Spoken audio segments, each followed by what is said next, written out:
Şamaxınka adlanan ərazidə 20 yanvar və Asif Məhərrəmov küçələrinin kəsişməsindəyik. Burada yolun işlək olmaması və avtomobillərin qanunsuz park olunması uzun müddət nəqliyyatın hərəkətində ciddi maneələr yaradırdı.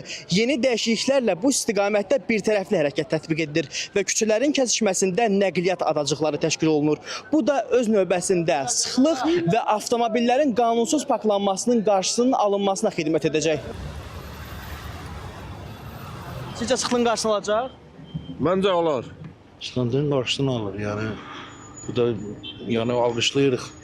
Yəqin ki, müsbət təsir eləyər. Əgər əlavə bir yol açılırsa, deməli yolun boşalmağına səbəb olacaq. Verilsə istifadəyə yaxşı olar, ən azından 2 istiqamətdə axın olar da. Burada əziyyət çəkirik.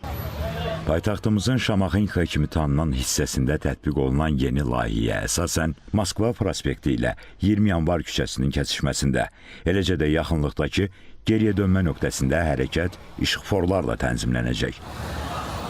Layihəyə əsasən 20 yanvar və Asif Məhərrəmov küçələrinin kəsişməsində nəqliyyat adacıqları təşkil ediləcək.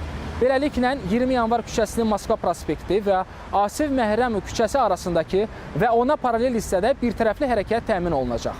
Bununla da həmin yol sahəsinin səmərəliliyi dəfələrlə artacaq, kəsişmənin buraxıcılıq qabiliyyəti yüksələcək.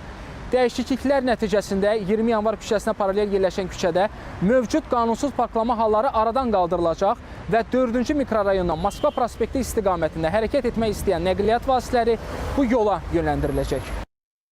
Sözgedən yol sahəsində dayanacaq məntəqələrinin yerləri də optimallaşdırılacaq. Bu isə sürücülərin mənzil başına daha tez və rahat çatmasına imkan verəcək. Vüqar Alışov, Elxan Axundov, Elnur Orucov, ASTV Xəbər.